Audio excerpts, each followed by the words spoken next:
guys, welcome to another video. So yes, the carriers are in getting shot blasted, but we still have the discs that we need to get cleaned up. They are pretty fresh discs, to be honest. Saying the second hand, there's not much of a lip to blast off there and then get inside, and we need to clean up. Same again, it isn't too bad in there. We're covered up because we're about to make some mess. Let's finally clean up these discs. And while we're doing that, while we're moving some bits around, I want to say a big thank you to the supporter of this video, the VAG Yard. You need to head to their Facebook page, their Instagram page, the VAG Yard, for anything standard to performance, for any VAG vehicle, but specialists in the 1.8 20 valve turbo. And also the reason why they were able to supply me with these discs and carriers, I'm just walking around in circles there because I can't find what I need, is the fact that they are breakers for premium. They break real nice vehicles. They do not put anything to scrap, and yet good quality parts for half the price. So check out the VAG Yard, and also TVY, the VAG Yard, Racing, TVY Racing on Facebook, to take a look at the build they did with their 600 brake Seat Alhambra. Ooh, big boy tools.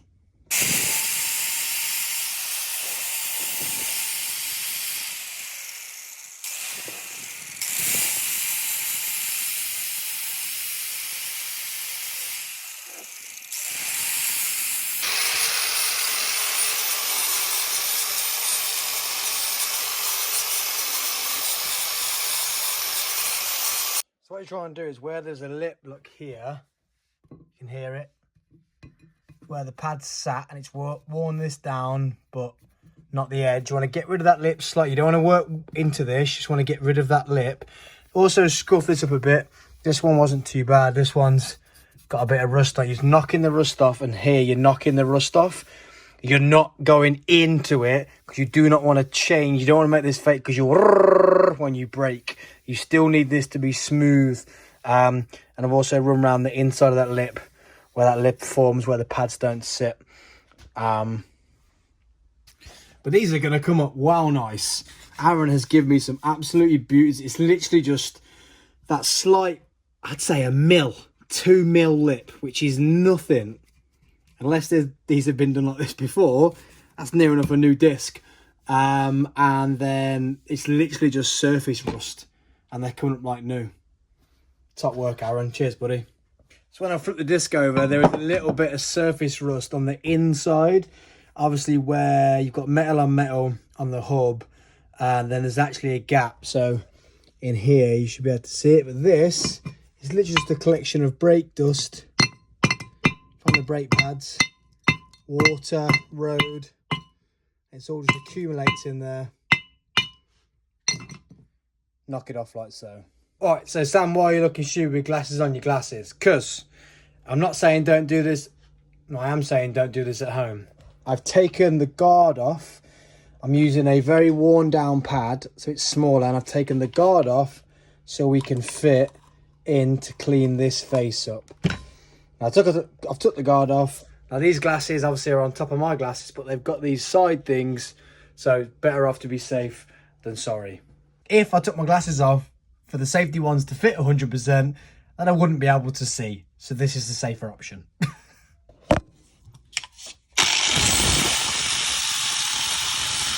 Woo! The toolbox has made it to the front of the garage.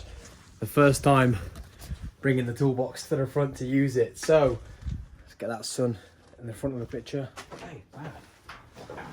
Whilst we haven't got the carriers, we are going to get the old carriers off, get the discs off, get the hubs cleaned up, so as soon as the carriers come back and we've got them painted, they can go straight back on to the car. So we're tackling the driver's side first, got it jacked up. Firstly, picking this off, it just hooks in there, bit of a tensioner. Then we have to go around the back, get in here. I think they're Allen keys. Yep, on the sliders. Unscrew, unbolt those out, pop. Once those have come out, we can pop the caliper up, slide the caliper off, put the caliper out of the way, trying not to put tension on that brake hose. And we should be able to get to, these are the carriers that we're going to change.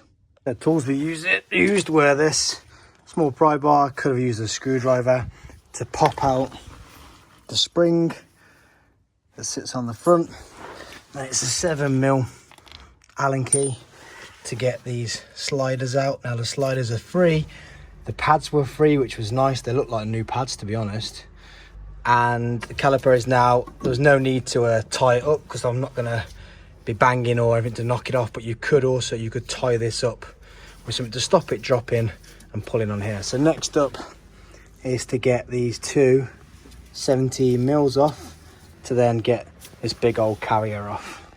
And then there's a little Torx on here, and that means the disc will come off, then there'll be a face around there for us to have to clean.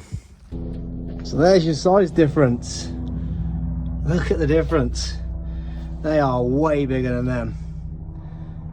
Now remember, with drag racing, it's not about how fast you can stop, it's about how fast you can go. So the reason why we're putting these smaller discs and pads on, discs and carriers on, is so we can get the smaller wheels on, which will help with top end speed, it will help with takeoff, it'll also help with what type of tyre we can get under the front end. So remember, we're keeping the big ones, we're keeping all the big brakes because we haven't had to bleed anything. So literally, if we didn't have to paint our other carriers, we could literally do what we're doing now, switch them, go. 17-inch wheels on, bigger brakes. So you've got the same pads, just that you have a bigger surface area with the bigger disc. If you're trying to slow down that smaller circle to slowing down a bigger circle, helps with braking. That's scientific, not scientific. Talking about brakes there, but we've just got to clean up this hub flange now, which looks like it hasn't been cleaned up that long ago, and then reverse what we've just done. Disc, carrier, pads, caliper. This car genuinely keeps shocking me because how rough it kind of is on the outside. That has just been sprayed with brake cleaner. There are a few bits of rust started to build, but that looks like a new hub. Now, if the other side's the same, it's had new hubs. This doesn't even look cleaned up. It looks new, which is insane. So I'm just going to rub down with some fine emery cloth on the bits here. I'm not going to go too mad because you want that disc to sit nice and flush. And we're just going to build it back up. So, how racy do they look because I've cleaned them up? Someone in the comments will be like, they're not even flat anymore. Probably not. That's as far as I can go now because I'm not going to, I will clean up with this before I put the pads and the carrier on, but there's dust and that off the drive going to get on there, my dirty fingers, so I don't want to break cleaning the disc up yet. That's as far as I can go until the carriers have come back and we've got them painted. So we're going to go repeat what we've just done on the other side. So while the calipers are off, I'm going to give them a spray and a bit of a clean up. I don't want to just paint them while they're on there. I'd rather take them off, but that's a job for another time because it means bleeding the brakes after. We just want to get the smaller wheels on for now. How dare them cut their lawn? I'm going to just spray them with brake cleaner and give them a rub over with a paintbrush without paint on. Do both sides. Then we've had a phone call to say that the carriers should be done, so we'll go and collect them and we can then start getting them painted in the week. Right, so it's carrier paint day. The carriers are back. They are looking mint. Look. Oh, they're stuck. Absolutely mint. The guys have done a great job. We've got to get them painted as quick as possible because I picked them up tonight and the guy said if you don't paint them tonight or tomorrow they will start to rust again. To get them painted and get some WD on the sections that you're not going to paint, obviously where the pads go and where the bolts go and the faces, we want to keep them flush. Now we'll be able to clean those up because they're flat surfaces. It was only in the little nuts and crannies I couldn't get if you can hear a noise, we have got the heater on, because we all know chemicals, paints, etc. they all work better in the heat when they go off fast when it's boiling hot. But we want it to dry well, so I'm going to try and get the garage as hot as I can. First coat's got to go on. Well, we've got to clean it first with the brake cleaner. Then first coat's got to go on, leave it an hour, then a second coat if it needs it. I'm going to try and just get it done tonight so they don't rust. And we can get them on the car as quick as possible. So first, we're going to use this bucket here. Hopefully, there's two of them. They fit nicely, not nicely, but I can hold them there. And we're going to spray them with the brake cleaner just to get any bits and bobs off before we paint them.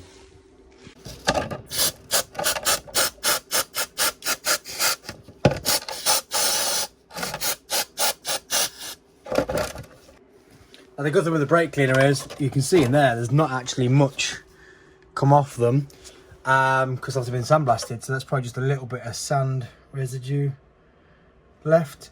And the good thing with brake cleaner is it evaporates, so they will just dry down there on their own while we get the paint together. Give it a good shake. It says stir for 2 minutes, but we're going to shake it for about 30 to 40 seconds, maybe a minute if you're lucky. Sorry, I can't laugh too much because I can't have too much fun on here when I'm on my own, because someone commented in the comments that I become annoying and childish when my friends turn up. Well, guess what? It's very hard to be annoying and childish when you're on your own in a garage. You normally are a little bit sillier when your friends turn up, but I'm sorry. I'll be grown up just for you. Yeah, so get a bit of shake. Let's get the cardboard on the bench and we'll get the brush down and get them painted. Look, because it's not a spray, the paint's not going to go everywhere. You just got to hand paint it on. I reckon there may be 3 layers might do it, but let's get the first coat on and see. And I really apologise if the camera angle is annoying you, because I still haven't bought a new tripod yet. My arm slowly goes down like this and I start filming down here like this, so I apologise if the angle's a little bit weird. Remember, I'm still new to this stuff. Because you're not using a spray can, you can be a bit more control with the brush. So we'll give that a go on the layer 1 and see if it's going to put too many layers in the areas I don't want it to go in. If so, then we need to mask it up or put some bungs in there to stop the paint going in. See, first sight of the red we're going to get. Ooh, look at that. That's going to look good. Let's bring it straight over here. Start putting it on. This is layer 1 nearly done. I want to just show you the technique I'm using, because it's not a flat surface, it's like pitted, obviously where a bit of rust and that's got in, and cast is never fully flush. So what I'm trying to do is, it's more of a dabbing action. Just trying to hold the camera now and hold this still. More of a dabbing action to fill all the holes. And as you can see, it goes on quite thick. So to stop it running, dabbing's better, and you don't get any brush marks. But this is going to be the first layer. It's going to finish this section off here. Trying to get it, keep it still and dab at the same time. And then leave it for an hour or so till we put the second coat on. Just move the heater a little bit closer while I'm not stood next to it, because it's only a single skin garage. The heat just evaporates. But yeah, get as much heat on there, because like I said earlier, we all know chemicals, paints and stuff, they perform better and go off better when they're at a hotter temperature. We're back and the brakes are on and the wheels are on. But first, before we drop it down, don't forget to pump those brakes up. All right, let's have a look. We've got the second coat on. They are on. Look how tight they are. But they're in there and they do not catch. The red's not looking too bad. It's just the calipers now need doing. You can see them more with those 15s on. Right, it's been sat on the axle stands for a couple of days on the drive. Let's drop it down. and see what the wheels look like. Remember, they're going to be sticking out about 25 mil. We're going to put a 25 mil spacer, and also the tyres that are on here now, 185s, they're going to be 225s. So ignore how far in. It's going to look like a bit of a funny car, I think, where they're hidden in, but because it's a front wheel drive, we need big rubber on the front. So let's drop it down and just see how much suspension change we're going to have to do. Woo! They do not look too bad. It's not the best being hand painted. Those discs have come rusty already because obviously the car's not been used. We've ground the top layer off. That'll soon come off though, and put your foot on the brakes at over 100 mile an hour down the old strip. Calipers now obviously look rough, but it's not the best. I probably would get them powder coated next time, but obviously these tyres are going to be a little bit thicker when we put the 225 45s on, and also we're going to put some spacers on because I think the 225s are going to stick. But now we've got less mass to spin, lighter disc brake, less weight, lighter wheel, smaller diameter, so quicker acceleration, which I think will produce into a quicker top speed, and we'll probably end up using fourth gear because we literally used to go over the line into fourth. I think now we'll be top end third, in a fourth, and fourth will pull as well, because first and second were short anyway, and now with a smaller diameter they're going to be even shorter. Yeah, so I may have got excited after doing the live stream the other day where we broke 1,000 subs. We're now at 1,050 something, which I want to thank you all for. As you can see, I'm wrapped up here. It's got very cold here in the UK.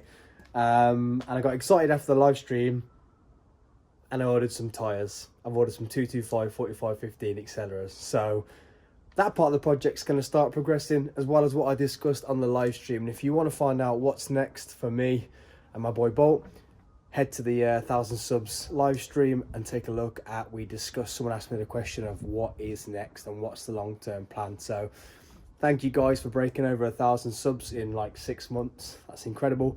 And we'll see you all on the flip side. Spuds.